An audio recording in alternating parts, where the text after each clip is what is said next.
welcome everyone to Chesapeake Chats. Yes, the season is over. Yes, our recaps are over. But Kaycee and I told you we would be back for some special bonus episodes, and this is such a show. Kaycee, welcome back to Chesapeake Chats. Thank you. I'm so back to be back in the shores. I know. Mentally. The shores, we miss it. We miss it. We were so sad not to have a show to watch on Sunday, but of course we can always go back and watch the beauty of season 6 anytime now. But Kaycee, we have two fantastic guests today, and I'm so thankful to welcome back the writers and showrunners of Chesapeake Shores, Phoef Sutton and Mark Jorgen. Legan, thank you for being here. Hi, we're glad to be here. Yeah. Really, we really enjoyed your guys' podcast, and really enjoyed you guys discussing the finale and everything. And yeah, you really got it. It was nice. Yeah, and we miss it too. We miss it probably more than you do. I'm sure. I mean, I can only imagine to see it unfolding, you know, kind of in real time. You wrote it, you lived it, you shot it, but then to have everyone experience it is yeah. And I feel like a kind of a fan of the show too, in an odd sort of way. So I watched it every week and kept an eye on Twitter feeds and all that. You know, it's funny about social media, you know, because there's pros and cons to social media when you're working on a television show, you know, because Phoef and I are old timers. We used to work on TV shows when there weren't any social media, but you know, and you'd get fan letters and all that, but to get the instant reactions. I mean, really instant. I mean, on the Twitter, like, as the scene's going on, like, no, Bree, no, you know, it's kind of like it's kind of like, you know, I used to work in multi-camera comedy where you performed and did it in front of an audience when I did Cheers for so long, and there, you know, you get a line and it gets a laugh or it doesn't, and you know that response, and that's really beautiful when it does get a laugh anyway. It's just kind of like that. You can kind of look at it and see, well, people like that line, people like that moment, people like that scene. Yeah. Exactly. But what was very satisfying for both of us, though, was to get such a great response to the finale. You know, fans really reached out, you know, just on social media or to us, but it was just really, really nice that people were very touched by the finale, and you know, and of course it wasn't easy, you know, and you know, and people were like, why didn't they do a 2-hour finale? Well, we would have loved to have done a 2-hour finale. They gave us 2 extra minutes, by the way. They gave us 2 extra minutes, which actually, you know, in editing, it's like, yes, but you know, there was stuff we had to cut that, of course, we wish we hadn't. There were 2 scenes like I do miss, but tell us what those are. Well, one was a scene between Bree and the parole officer. Where she asked him. She was looking for him. She was looking for him, and he wouldn't tell her, and he told her that she was better off. She'd be better off with somebody else, and all that. It was a really good scene, and yeah, because that actor is terrific, and but it just also showed she was being proactive. And in fact, in the episode, that scene was just prior to her showing up on the porch of the O'Briens and asking Mick, "Hey, have you been in touch with Luke?" And what was great about the scene with the parole officer was, you know, he was his usual gruff self, but, you know, because at one point he says, you know, I'm a parole officer, I'm not running a dating service here. But he told her, he actually says, he goes, I do agree. I do think that Luke Tatum is a good man. But you got to understand, these guys, you know, he just said, he goes like bad luck follows them around, and you know, so it was almost just like a reiteration.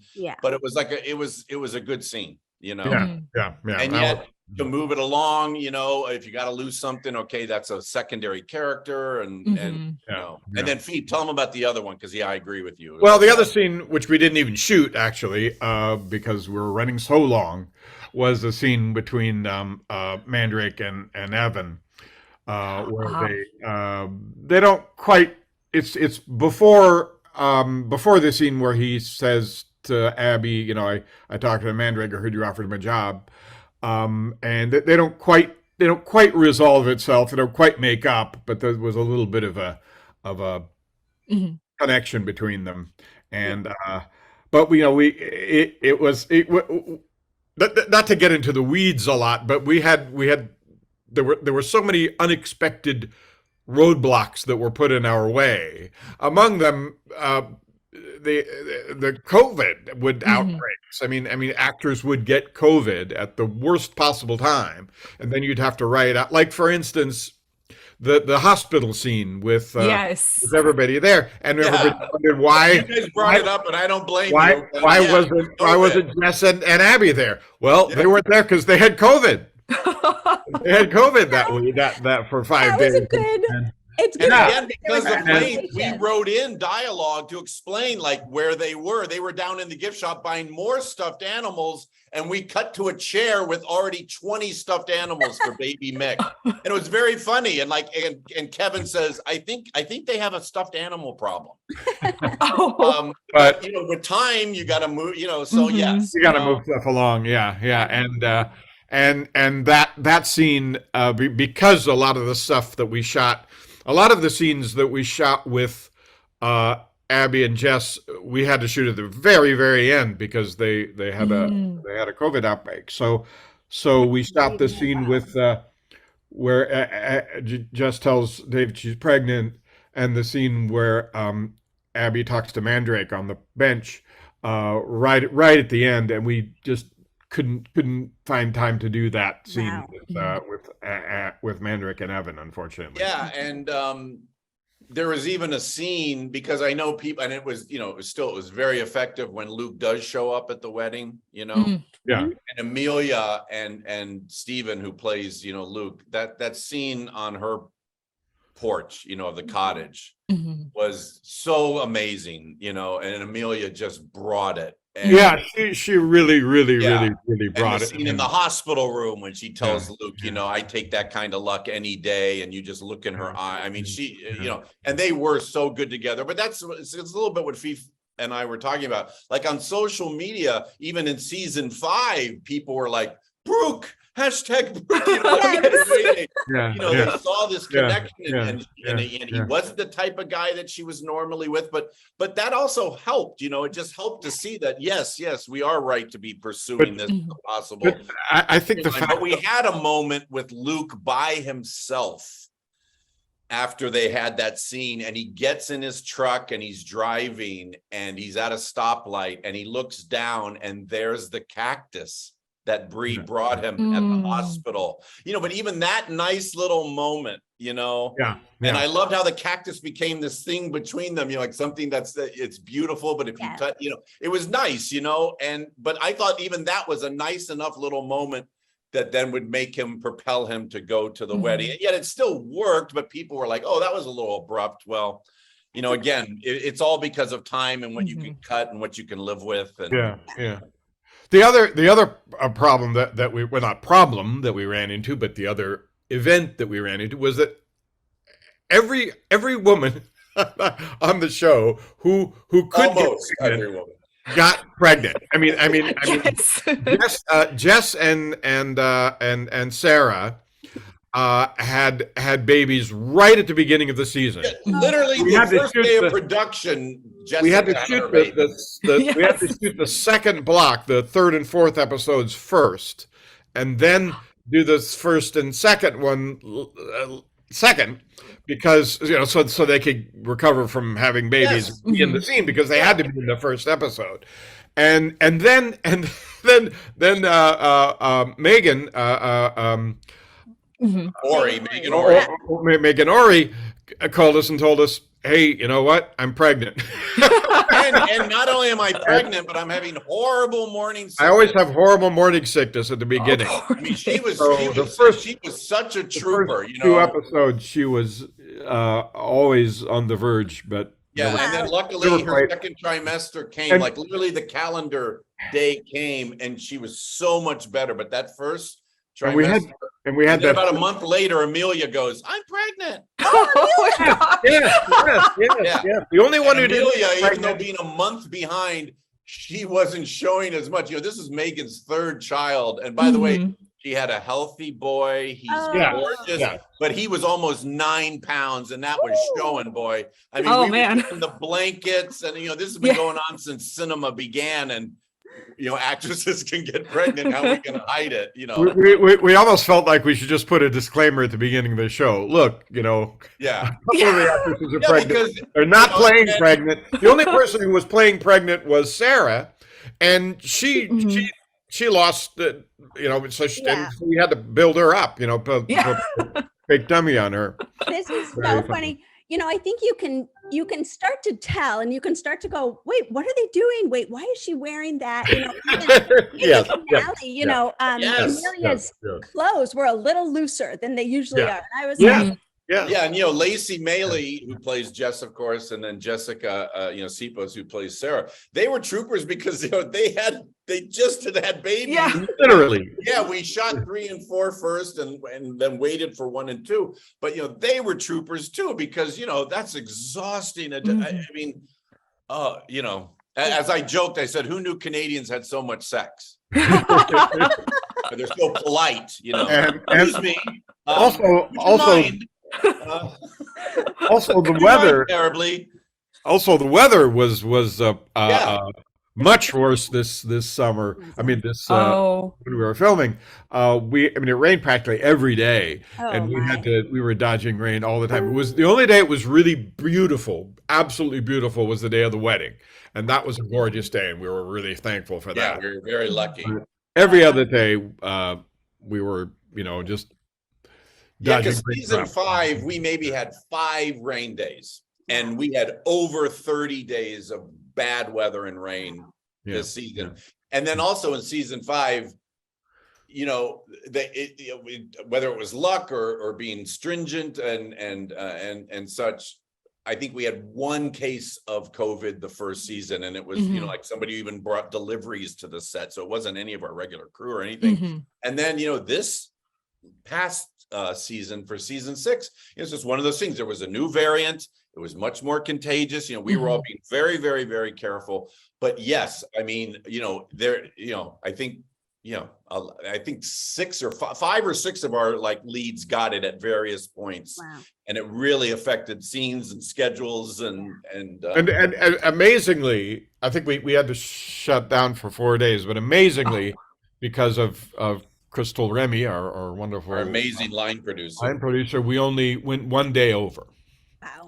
Wow. So you guys worked so hard. You were handed such a tough job. One at season 5. Well, Then to say, okay, yes, you get a season 6, but it's the last one. I mean, such a tough job. Yeah. Well, I mean, we knew, of course, that we were building to Mick and Megan's wedding. That was I figured that would be a satisfying conclusion, but tying up all the other stories was a bit of a challenge too. We'd like to take a second from this episode of the podcast to celebrate our sponsor of this episode, and that is the Hallmarkies Patreon. Do you love Hallmarkies podcast? Do you want an inside scoop into what happens on the podcast? Do you want early access to episodes and loads of cool perks? Now is the time to become a patron of Hallmarkies podcast. By becoming a patron, you get to access our patron Facebook group. You can request episodes or even be a guest on the podcast. And most importantly, any patron can join our monthly movie watch-alongs with stars like Paul Campbell, Natalie Hall, and more. It's as low as $2 a month to join in and become a special part of the Hallmarkies family. Please consider, and we will love you forever. Go to patreon.com/Hallmarkies. That's patreon.com/Hallmarkies. When you have such an ensemble cast and they are so varied in their storylines. Yes. Yeah. And I think we've mentioned this at various points, but also the main reason, because people go, but the rating, because the ratings were terrific, and especially the finale. But I mean, they just kept getting better as the season went on, and they were good last year too. And also, people have to understand too the difference. because there was quite a lull between season 4, which I think was only 6 episodes anyway, right? Yeah. And then there was a long time period before season 5 came along. And also in between that time period, streaming services exploded. Yes. You know, when season 4 was on, there was no Peacock and Disney Plus and Hulu wasn't as big as it was. There was only that. So like all these other competitions for eyeballs. So that made it even more impressive of how good our ratings were.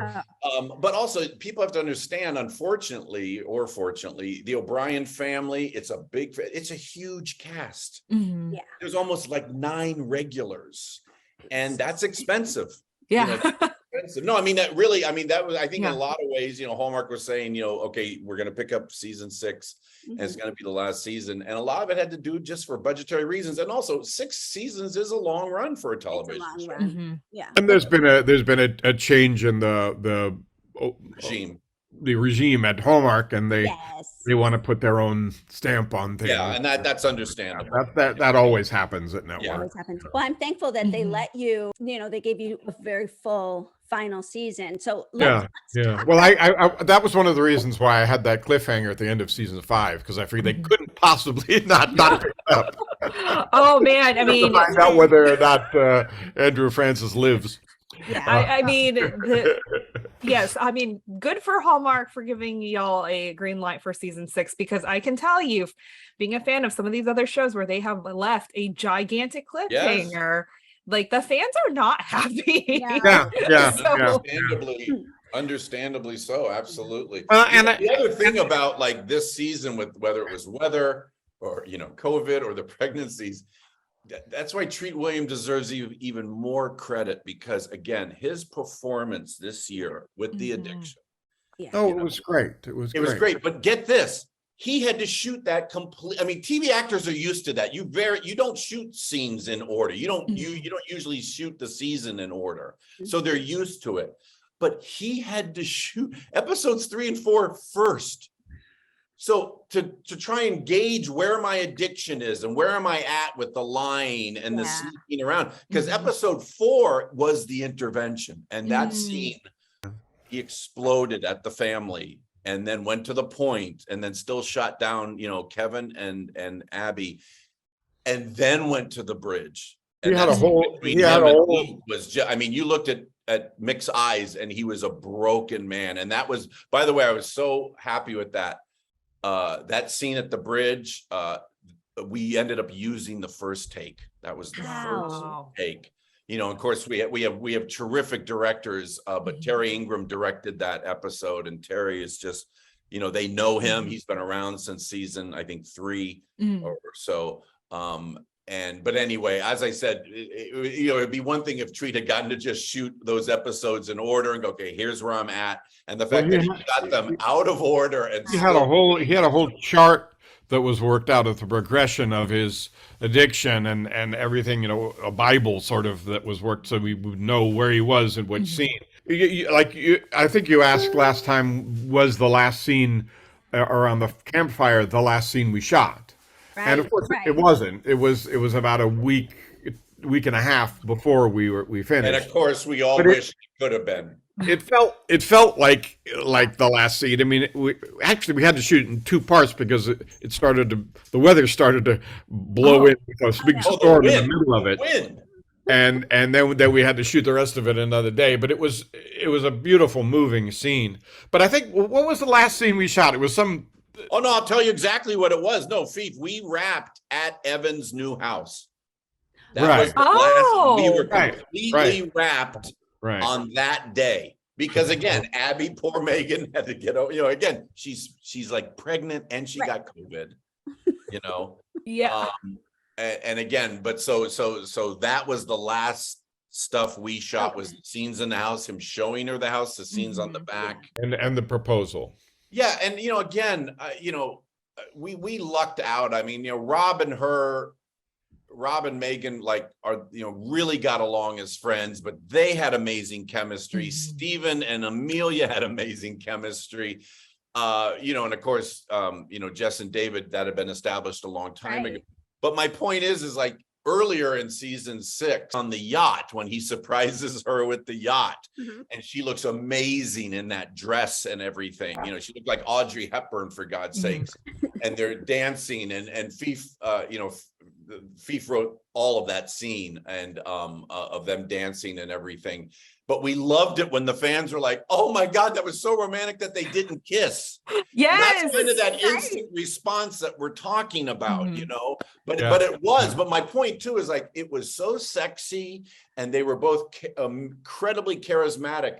But that was a very early scene we shot, and it was almost like cut, and then like, "Megan, are you going to puke? Are you okay?" She had the morning sickness, and we were on a boat. We're actually out on the water. Yeah, we were actually on a boat out in the water, and it got kind of rough at times. You know?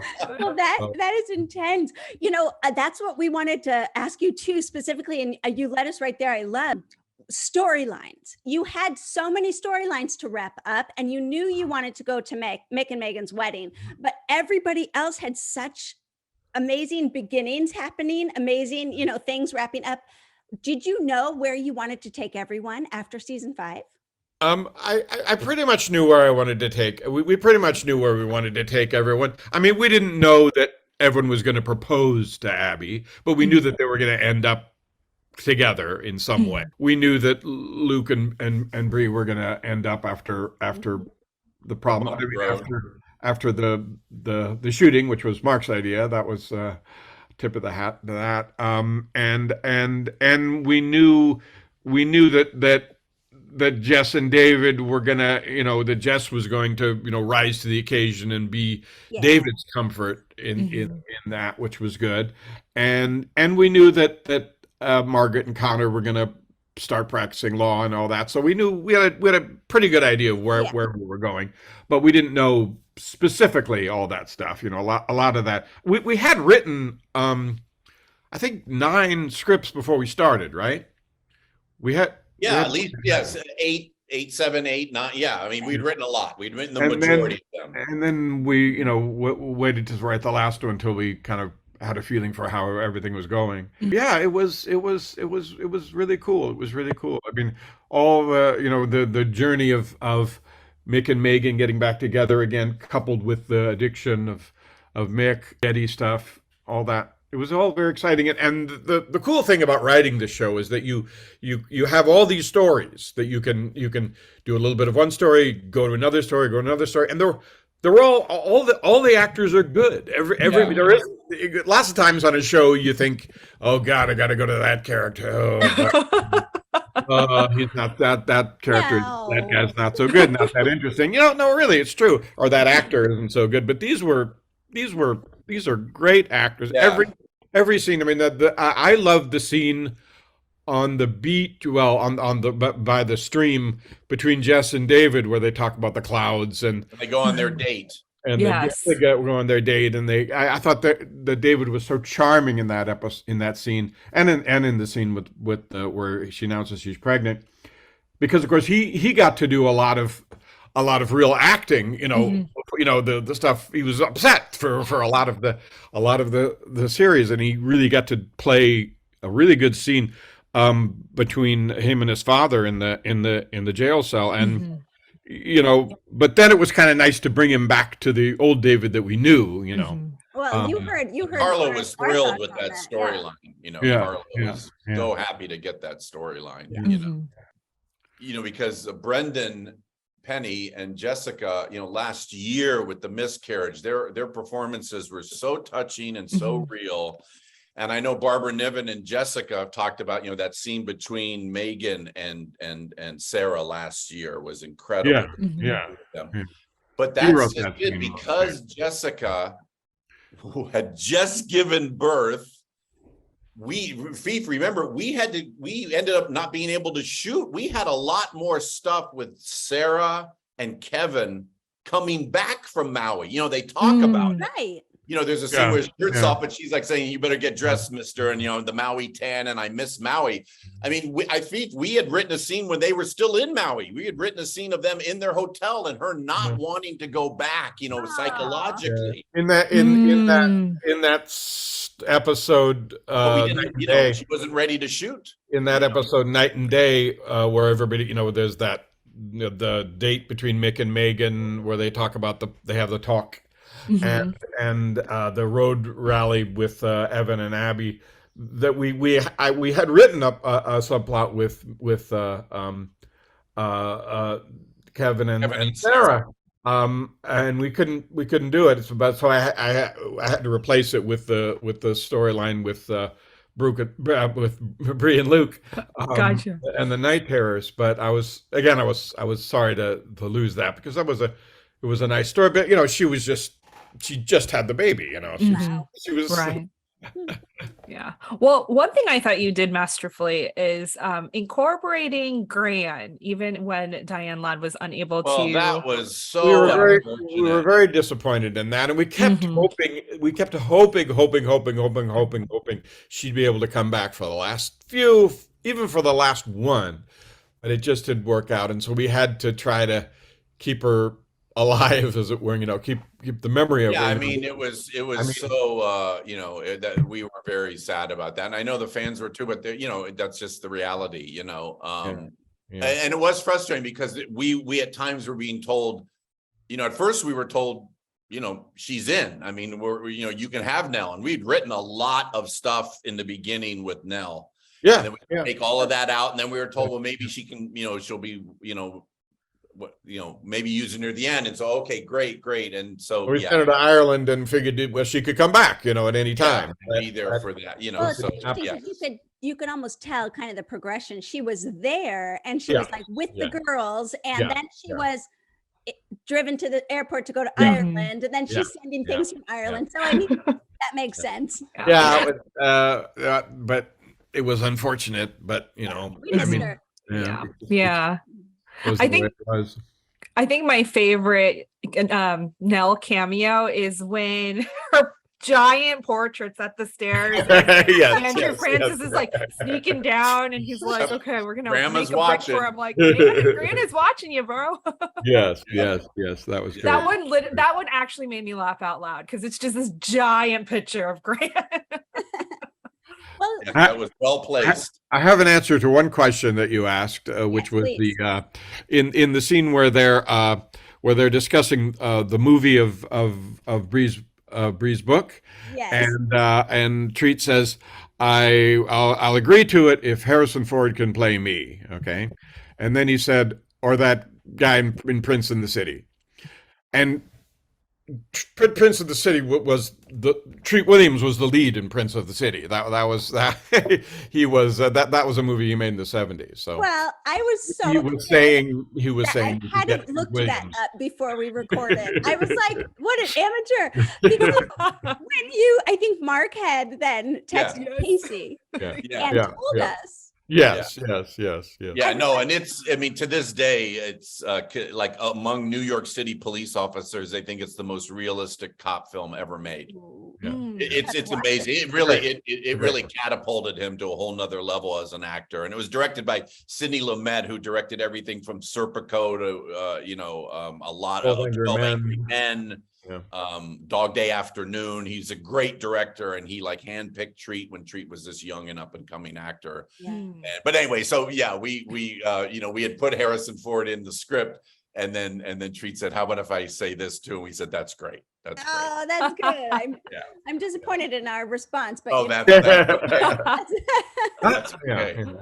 Those little Easter eggs are fun. So obviously, we are huge fans of you and your writing, and you're so fun and you're so funny, and you craft these emotional stories so well in these family moments. Do you have, both of you, a favorite scene, favorite line, something that you just were so proud to get in there this season? I guess I'm very proud because of the surprise factor in the Mandrake character, both that he surprised the audience. I mean, the audience is surprised that they took to him so much. I mean, Mandrake was trending on Twitter at one point, and also the fact that his character was kind of a surprise to us. He just sort of started as the driver that Evan referred to, and then he kept showing up, and we kept writing him more. And then when we cast Wesley, it was like, wow, this guy is great. And so I really I love the little scenes with him, like the scene at the window with Kevin where they talk about being soldiers in Yes. Iraq or Afghanistan, and the scenes when Abby, asks him how he's doing, and he's so grateful that somebody's asking him how he's doing, and all that. I really like that, and I really like the scene between Abby and her at the near the end where they he tells the story of his background. But that character was, Mark came up with the name. We were just pitching, the driver, and he said, "Well, Mandrake is coming around," and I thought, and he laughed, and we all laughed, and I thought, well, we have to name him Mandrake. We have to stick with that. And then, but the idea was that he would be just a character, just a, you just see him, or maybe he'd have a line or two, but then he just took over. He took over. But also what we were blessed with is that Rob and Wesley they were great together. And Yeah. right away. It was like they played off of each other so well. And you had to have somebody. You had to have somebody that Evan could talk to about Abby, and that was a friend, but this was such a weird friend that it really worked. It really worked. How about you, Mark? What did you? Well, I was just going to say just a little bit more about Mandrake too. Is that as you guys know, Phoef and I do the podcast Film Freaks Forever, and we're real film nuts. And so is Treat, by the way. Treat really loves the history of cinema and old movies and everything. But as Mandrake developed, that's why, and I think I did, Kaycee, I think I sent you the inside scoop on his name, because we finally find out his name is Alan Wilkins, Mandrake. And that was a tip of the cap too, because Phoef and I love like the 1930s screwball comedies. And that's where there were a lot of these valets or butlers who were they were smarter than everybody else in the house. Yeah. And they held the house and the family together. And of course, that is what we liked. You saw that for Evan, he was his only friend. And they were friends. And then that's why once you even found out their history and everything, it made it even more touching. But so Alan was a tip of the cap to Alan Mowbray, who was this character actor who played probably 30 butlers in some of these great old movies. And then Wilkins was the name of the valet that Alan Mowbray did. Alan Mowbray play him, Phoef, and Topper? I think, yeah. Yeah. So there's a great old Cary Grant movie called Topper. And Wilkins is the name of the valet, and he's smarter than everybody in the whole movie. So Alan Wilkins was our little tip of the cap, and of course we told Wesley that, and then he looked him up and watched scenes too from Topper and loved it. But for this year, I was very proud. I was very proud of two storylines. One was just the continuation of Luke. And the reality of if you're on parole, if you have a record, trying to just get your life back up. I love the scene when they come back from apartment shop hunting and Bree's all upset. And you could just tell that Luke, it's not that he's defeated, he's just used to it. He was used to it. But that was like a really nice moment. I love that scene between them. And then I was just very proud of episode 4. You should. And the intervention with the family, Treat, because that's just it. We were very, I mean, Phoef, I think I can speak for us. We were very good about working with the cast. Like if Amelia wanted to change something, or I would say it this way, we would always like that's fine. And at one point, I went up to Treat about the intervention scene, and I said, "Hey, do you want?" He goes, "Mark, it's perfect." And that just made me feel like so good, and again, another tip of the cap to Megan Ory, when she was finally well enough to come back to work, and I mean to come to work, her first scenes that she had to shoot was the intervention. Wow. And then I think the scene like with Thomas showing her the pills, and so it was like, hey, hit the ground running. I mean, because that was heavy stuff. And, there's a brief shot of when he explodes. There's a brief shot of Amelia at the table. Mm-hmm. And what was, oh my God. I mean, anyway, like they didn't have to act it. I mean, like she was crying and it was just very beautiful. And so I was just very proud of that. I was just very proud of his work and our writing and yeah. What was the inspiration behind Mick's storyline? Was it something that you had just been really, that's something that's been interested in for you all, or is it, because that's not something that Hallmark typically does. So we were and to their credit, and we had that element in the 5th season, but we had to drop it for it was for another character. And at the end of the season, Hallmark said, we really miss that. We really miss the drug addiction intervention thing. I mean, they really wanted us to do it. And I said, and we said, well, Mick has been in that plane accident. He could be taking painkillers. He could be it. And they went for that like crazy. Wow. And so that was. I mean, Hallmark. Not only did they allow us to do it, they really wanted us to do it. I mean, they really drove it. I'm thankful for that because, like we had talked on our recaps, that it's a very real storyline and addiction hits anyone, everyone, doesn't matter who you are. Yep. And Mick was the perfect example of that. You think he had it all together and yet. Yeah, exactly. And, tragically, it's a huge problem in the world, let alone our country. And that also was very satisfying as those episodes aired, 3 and 4 and such. The response on social media, again, people were saying like, I'm in long recovery and thank you, for that. And somebody else, tweeted like, my family did an intervention and that was exactly like everybody had their point of view. And I walked out, and so people were very, touched by, which I'm really glad, and there were some, there's always going to be some people like, I don't watch Hallmark to see. It was like, well, then there's plenty of other movies for you to watch. Right. But we really were trying to do a family drama. And the idea of the patriarch of the family, right, coming to that was so moving, and I really liked the fact that that he didn't just go into AA and immediately he was better. He had that progression of that slip and all that, and that all felt very real to me, very real. And Treat did a magnificent job. I mean, I think he should get an Emmy nomination. I'm sure he won't because it's Hallmark, but it was a stellar performance. Yeah, it was. Yeah, absolutely. Very strong.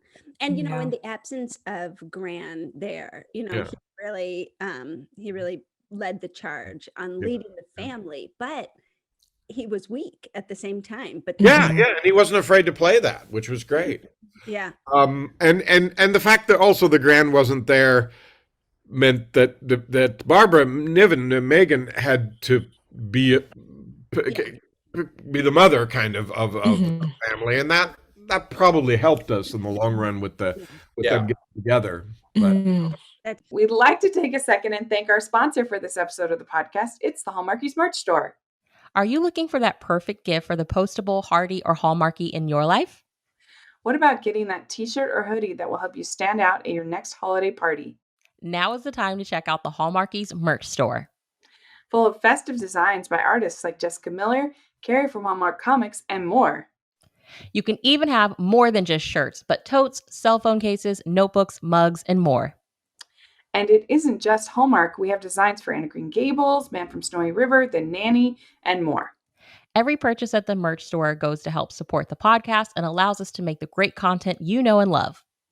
There are frequent sales, so go to tpublic.com/stores/Hallmarkies or see the link in the description. That's tpublic.com/stores/Hallmarkies. I mean, we originally, like Mark was saying, we originally wrote the first few episodes assuming that she would be in it, and so we had, when Connor comes home from the hospital, we had Gran driving him crazy, and all that, but we couldn't do that. So She made the soup. She made the soup. The soup. Oh, she did. yes. Yeah. She had to mother Yeah, him. she made it in Ireland, and then they Federal Expressed it. It was still hot when it showed up. Yeah. Well, I really love that, you're proud of the introducing Mandrake to the show. He's such a memorable character. He's totally fits into the fabric of the show, even though he's only been here for 2 seasons, but he's yours. And that's kind of cool. That's kind of cool to see. He's yours in this established show. So Well, I mean, there was a lot of, I mean, with one thing and another, there were a lot of changes that we had to make, with the introduction of Evan, the introduction of Luke, and all that. So Yeah. it really That's so became, good. the show had a second wind, I think, because of that. And I worked on Cheers for a long time, and that needed to have that happen too. I mean, when Frasier came in, or when Kirstie Alley came in, they brought in new energy to it, and when obviously no one planned for Coach to die, but when he died, and then we brought Woody in, and he was so that when you were writing season 6 of Cheers, it was very different from season 2 or writing season 10. Right. And this was kind of like that, because there were enough changes that it really felt, I think that was one of the reasons why it felt so rejuvenated, Yeah. because we had some of it was stuff we had to do, and some of it was stuff we wanted to do. Yeah, that makes a lot of sense. Wow, lots of roller coaster emotions. I mean, I think that this season really elevated the actors to a whole new level, gave them a lot of range and a lot of they were able to play with their characters a little bit more, I think, especially Treat Williams. I mean, you can't have Treat Williams on a show and not have him have some kind of stellar storyline that expands his Yes. acting. And Lacey was very pleased, and we were too, because Jess really blossomed this year. Yes. But I'm fascinated with relationships and marriages, and that does happen. Or if it doesn't, then you've got a bad marriage. But like, he was always there for her. Yeah. And she was always the one who would, go from 1 to 10 and what are we going to do? And all that. And then when it was reversed, and then he has this trauma with his dad and the scandal, I thought we did a nice job of incrementally showing that she realized, I can do this, and I am stronger than I ever thought I was. And there were some, nice scenes at the B&B with, I think she gave, and Bree goes, "Hey, who knew you could give good advice?" She goes, "I know. How about that?" But as she slowly, and that's what I mean. It was nice that then she got to a place where she was like, I have a lot of baggage. I mean, everybody has baggage, but I do want to try and be a mother. And so that was nice that David and her got to almost just switch roles and be each other's support system. I thought it was great too, even for, yes, we love Jess, but even to see David, like, people like that who are the strong ones, the steady ones, they have to know they're allowed to have a bad They're allowed to be angry, definitely. And Bree, Amelia, had give such a good performance, particularly in that scene on the porch with where she tells him, I want you to burden me and all that. It was really, really moving. Really, also one of the few beautiful days we had. Yes. I was glad about. That was a beautiful day, because a lot of the cloudy days kind of worked, because on the day when David was having a meeting with Byron Steigers, it was very cloudy, and we had that, and that kind of fit the mood of the scene. Right. Out on the shore. But in general, the idea of Chesapeake Shores is that it's always beautiful day in Chesapeake Shores. So we had to kind of go, oh well, it's not a beautiful day today. That scene, that storyline with the seaside festival, that day it rained all day. I mean, Oh. it just rained all day, and a lot of scenes that were supposed to be outdoors, we ended up shooting them inside because we couldn't Or under shoot a it. tent. Did you have Or that under a tent, Yeah, with we the did everything we could, but yeah, But then, boy. so what the hell? I mean, there are days like that in Yeah. Maryland, Yeah. But however, when the sun went down and we had to do the fireworks scene, when the sun went down, it just cleared up and it was like warmer at night than during the day, and so we got that cool And fireworks. those were real fireworks. That was no CGI. We Yeah. set off the Yeah. fireworks, Yeah. and word got out in Parksville that we were going to do that. So there were residents, way off scene, but in their little chairs watching our early fireworks. So, Yeah, Oh, yeah. that's so fun. yeah. But also, the other thing I think, and you guys have talked about this, and that was there from the beginning of this show, but, certainly as they worked more and more together, the camaraderie between the actors who do play siblings and the camaraderie of the family, it's all real. Yeah. And they welcomed us, and we're all friends. We all stay in touch. In fact, today, happy birthday, Amelia. It's Amelia's Yes. birthday. Yeah. And we want to say happy birthday to her. And she's due any day now. Oh, We have yes. her baby girl. She's going to have a girl. Oh, so exciting. Yeah, because she already has a boy, so she's going to have a girl. But yeah, so everybody stays in touch, and it's I mean, really. you had mentioned that before last season, and then of course all the behind the scenes photos and videos and Instagram, things that they show. It really affirms that they feel that way. Yeah. No, it was about the most fun I've ever had in this business. It was just everybody got along, and we all were pulling for the show. Lots of times on a show, you're all trying to do a good show, but the actors, the writers don't get along, or some of the actors don't get along, or it can be tense. But this was a lovely group. And it's a professional group, obviously, but these feelings of like, oh, this is the last, or was it emotional? It was Very emotional. We didn't shoot it last, but the scene around the campfire, which we all knew was the last scene, it was, you tear it up. It was. Yeah, as we were working on season 6, and as we were getting close to the end, as Phoef said, we waited to figure what was working and what wasn't working, of what exactly all of 10 was going to be, the last episode. And Phoef, I think you'll remember this. I think we were walking to the set or something, and I said to you, I go, I think the last 2 words should be Mick toasting and saying "to family." Yes. I think you had said that very early on, and so we were always and that's just it, and look, not to get too personal or emotional, but my father passed in January of this year, so it hasn't even been a year since he passed, and family was everything to him, and and he didn't know of the show, but once I was working on, he and my mom watched all season 5. They loved the show. They loved it. And so when he passed in January, and then I was coming up in March to start season 6. So I'm just saying that to then get to go work on this show with this family, all about family and the ups and downs a family has. It just, I said, God, I could just see, that's what we should say to family. And we readily agreed. And then, as we said, but when we shot that scene, like, I think you'll see, like, treat as Mick though says, I love these people, and then he breaks up before he can say more than anybody else on the planet.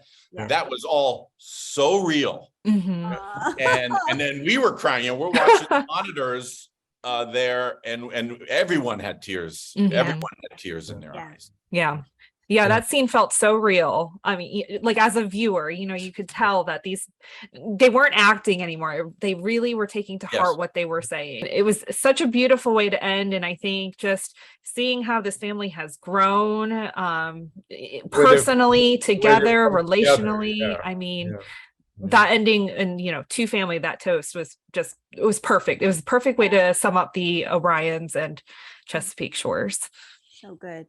It was, and Phoef's cameo in the wedding really made that wedding sing. I know, that was so I'm too shy. They asked me to be in the wedding too, and I said, well, I'll have you know, I did look. I even shaved for it. Oh, shaved. Okay. I did notice that. I saw you, and then I was like, did I miss Mark? So I went back. No, and even last year, Phoef made a cameo at the art gallery thing, and I don't know. I also I'm too fat to be on camera. The camera adds 10 pounds. And Dan Paulson, our producer, our boss, he performed the ceremony. He was Father Morgan. He was Father Morgan with an orange shirt. And it was he did a damn good job. He did a lovely job. That was what I really wanted was, and what we really wanted was that the ending should be happy. I didn't want to have something go wrong at the wedding. I didn't want to have a tsunami wave crash over the house and everyone die, or any kind of whatever. Snallygaster rise up out of the ocean and kill everyone. It was exactly what it needed to be, and it was so satisfying for that reason. And it wasn't an ending because all the stories are free to continue, and they may continue. There's a possibility that they may continue in some form or other. Last of the O'Briens. In some form or other. Hint. But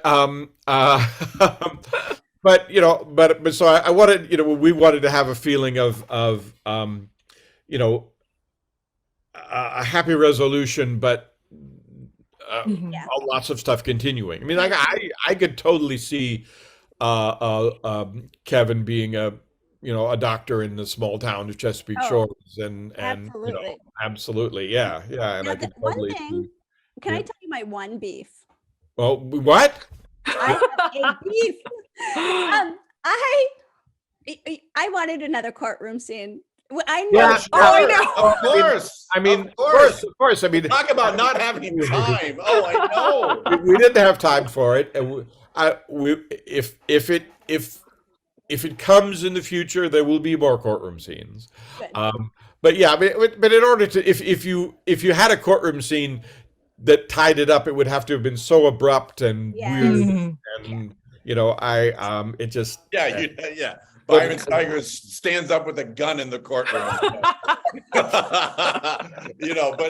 no, we so. By the way, I really like the guy who played Byron Steigers because he really played it like he was not the bad guy. He was really playing it like he was. And the actor who played John Osterberg was wonderful. Evan's dad. Yes. And the more they stood next to each other, the more they looked like each other. Oh my God, they have the same mouth and they do have the same eyes. And we just wanted to pick a good actor, and they were like, it came down to two, and so we cast we cast him. But then and then that's why when at one point Evan says to Abby, "Do you think he has my eyes?" It was like, oh my God. That's so fun. We really lucked out with all the guest cast and everything. We really did. Yeah. Hey, this is Jen Johans, host of the podcast Watch with Jen, which delivers a steady stream of great movie recommendations, thoughtful career deep dives, and first-rate conversations with film critics, authors, actors, journalists, filmmakers, and more. You can find Watch with Jen wherever you get your podcasts, or hear us first at our Patreon at patreon.com/filmintuition. Well, thinking of the future, would you ever consider writing a Hallmark movie, or maybe another series? These are yes to both of those. Yes, these are the possibilities. Okay. Okay. Well, no, I think Kaycee, you're asking like non-O'Brien stuff, like non-O'Brien stuff. Yes, absolutely. Sure. Yeah, no, yes, we have an idea for another series, and we will go in at some point, and we'll see about that, and then we have ideas for standalone movies. So yes, absolutely. Yeah. I mean, I we had a great experience with Hallmark. As you know, I used to write the Darrow and Darrow ones, and I wrote a few of the Emma Fielding ones. I was sorry they didn't keep doing the Darrow and Darrow ones, because I liked that a lot. And I wrote another one that was very good, but they decided not to do it. And they're kind of changing the Mystery Channel in some way that I haven't figured out yet. But Yeah, we haven't either, except for Yeah. the very lack of mysteries that we've been having. Yes. And I have to say that's the one thing I love Yeah. those Hallmark mysteries. I loved Darrow. I was so sad when you told us last year that's done, and I was like, no. Well, they kept saying, Darrow doesn't really fit our model, because she's not an amateur detective who just. But I mean, how many times can somebody who runs a flea market or a A bakery. murder? I mean, you have to wonder after a while. Yes. Is he doing it? Formula that works. Somebody who makes cookies finds a murder. You can do that once or maybe twice, but after that it gets crazy. Whereas she was a lawyer, so it was natural that cases would come to her. But that was that was the problem they had with it. Oh, well, Hallmark needs to listen to their fans, because that was the way. I will say, to your point, we love the quirky little, like the nosy librarian or the nosy baker. Sure. But I think the reason why a lot of people really love Darrow is because she was a professional. Like, there was a reason for her to be involved. And I think because there's been a lot of chatter. Endless. Yes, I mean, like, lawyers get all kinds of crazy cases, and so I think and there were people. Mostly, I loved it because the cast was Phenomenal cast. Wendy Malick and I'm so Carly and Tom and that you would have more that you're pitching, that you're thinking about. Is there anything in the works that we can keep our eyes open for? Nothing this Christmas season, I would guess, but no. I mean, we were working obviously through when they make the Christmas one. So true. Nothing upcoming, but okay. maybe later. Yes, but we will keep you posted. We promise. Yes, please do. So because we're fans now, and I just want to watch everything that you guys do. I am so thrilled with your storytelling. That is such a gift that you give to us. So thank you for that. It was an interesting experience for me, because I've never worked on a show like this before. I've worked on multi-camera comedies and I've worked on dramas, mysteries, and all that. I've never worked on that sort of family. But I just love doing it. I love doing it. Partially, I suppose, because Mark and I both came from a family, a large family, Irish Catholic families, kind of fit with my experience. But it was just a great. I love doing it. I love doing it. That is so funny. This is almost uncanny. I almost feel like I sent you these questions and I didn't even know it. But what do you take away from an experience like this, either personally or professionally, maybe as a writing duo? Like, what are your takeaways from this Chesapeake Shores experience? Well, I agree with Phoef, though. I mean, it's truly one of the best professional times I've ever had, and personally, for that matter, too. Yeah, and Phoef and I have known each other forever. We've worked individually, we've worked together on previous things. But Phoef, I think you'll agree with this. I mean, we were in such a groove. I mean, we had no choice in season 5 when we had to create Evan Kincaid out of whole cloth. And so, like, every weekend we were writing all new stuff and everything. But that's just it. We almost didn't have to even talk that much about it. Like, I'd write a scene, send it down to him. He'd write a scene, send it up to me. It was like serendipity. It was an amazing experience. And also, not to be too knee jerk here, I fell in love with Vancouver Island. I mean, I'm not joking. I could see myself down the line, like moving there. Wow. I mean, I'm serious. And the people, like, all those cliches about Canadians are all true. At least my experience was, they're so polite. They're so nice. I'm driving on the freeways of Los Angeles, folks. Everyone uses their turn signal in Canada. Not only do they not use their turn signal here in Los Angeles, they'll flip you off if you do. I mean, Vancouver, though, has a bustling film scene. Oh, my goodness. I mean, our crew... They work all the time, and not just in Vancouver, Toronto, Edmonton, Ottawa, because Canada's smart. But Vancouver Island, at least the part of Vancouver Island that we were shooting in, did not have that many stuff that was shot there, so that everybody who whenever we would shoot somewhere, everybody was excited to see us and wanted us to be there. Whereas I live in South Pasadena, and they're always shooting stuff on my street, and everybody goes, "Oh God, Yeah, they're the trucks blocking the again. street again." You know, they're not exactly saying, "Oh boy, movies." Yeah. I just want to say too that as a showrunner, what I've learned over the years, from working on Cheers and other things, and particularly got it with this, was that, you let the writers have their voice. You let them. I think episodes that I wrote and episodes that Mark wrote, you can kind of tell the difference, but they're the same show. But there's Mark's voice and there's my voice and the other voices too, Elena Song and etc.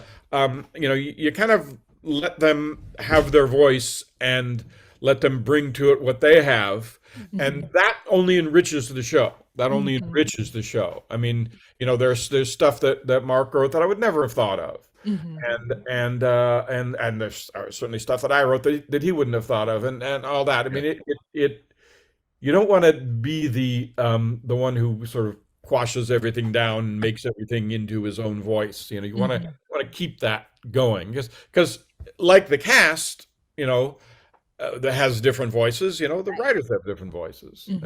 Yeah, and also to Hallmark's credit, Phoef, wouldn't you? I mean, this was also that's I think why this experience was amazing. Is they overall they left us alone, which was a great show of confidence, and also they supported what we wanted to do. I mean, I really it was really the best relationship I've had with a network, except maybe on Cheers, where we never heard from the network because we were Cheers. But but on they wanted us to do more. I mean, for instance, in the episode season 5, originally I had pitched the idea of the miscarriage. But I kind of got cold feet about it near the end, because I just had a grandchild, and I was feeling like why would I wouldn't, but they really said, no, you should do that, it's important to do that, and so I mean they were very supportive. Yes, and pushed us. So I think that really helped make it even more of a really enjoyable experience, because and then that scene with where Kevin comes to Mick and Megan and tells them about it. That was such a. I mean, he was nominated for a Canadian for that scene. I mean, for his performance in general, but I think it was really that scene. And it was great. It was great. It's so great. Well, I think that we love the show. We love recapping it. We felt really, like at one with you guys too, just like trying to figure out like, why'd you do that? Why'd they do this? And we did surprise you a few times, didn't we? Yes. Yes. We did surprise us a few times. Because you were pretty good at guessing what was going to happen. Yes. Yeah. No, but seriously, Kari and Kaycee and Anne too. I mean, we really what we appreciated is that not only did you get what we were trying to do once we came aboard last season and everything, but you guys are just very smart, very articulate, and you guys did you guys there were times when you would be talking about a scene or what you think might happen, and we were like, oh my god, they like totally got it, they totally got it. So because there are a lot of fanzines and fan sites and all that, but we really appreciated just how intelligent and how great you guys were doing this. Thanks. Thank you. Well, we appreciate that. And now I feel like I have to go back and look for all these tiny Easter eggs with references to classic movies and songs. The other one was when Mandrake says, I feel that he's closed the iron door on me. That's a line from 20th century. Oh, interesting. Oh, cool. He would always say, I've closed the iron door on you. Yeah, that's cool. That's awesome. Well, we just want to thank you. We want to thank you for taking a show that we liked and making it into one that we loved. Oh, thank you very much. That means so much. Yeah, we really appreciate it. Really, really, really do. And hopefully maybe this is not the last time we'll talk together. I don't think Yeah. it will be. Right. We are definitely wanting to talk to you again about future projects, Chesapeake Shores projects, hopefully. But in the meantime, where can people find you on social media, Phoef? Well, I'm on Facebook as Phoef Sutton. I'm on Twitter as Phoef Sutton. I'm on Instagram as Phoef Sutton, and we also have our podcast that we do, Film Streaks Forever, once a month usually. In fact, we're doing one tomorrow. Yeah, we're recording one tomorrow. And we're on that as a Facebook page too, and give it a listen. It's very fun, I think, anyway. Yeah, people can just Google Film Freaks Forever, and I mean, we're everywhere: Spotify, iTunes, and all that. And yes, I'm on Facebook. I'm on Twitter. I think it's at MJ Legan. But yeah, if people enjoy our work, and if they're interested in film, check out the podcast. I think you guys will enjoy it. Good. I think we will. I think we have some fans out there who listen to us who would be excited to listen to Yes. that information on our site as well with this interview. But Kaycee, where can people find you? You can find me on Twitter and Instagram at Kaycee__Simpson. Great. And I'm on Twitter. No, I've never been on Twitter. I'm on Good for you. maybe I should be, but Instagram at Hallmark Comics. That's Hallmark_comics. And I dabble in drawing every once in a while about Hallmark movies, but mostly I like to just keep up with my Hallmark friends through that Instagram. So contact me there. Everyone, thank you so much for joining us for this very special bonus episode of not only season 6, but Chesapeake Shores season 5 writers as well. We're so thankful to have this friendship now and keep it going. So Keep listening to us on Hallmarkies Podcast. We'll see you next time.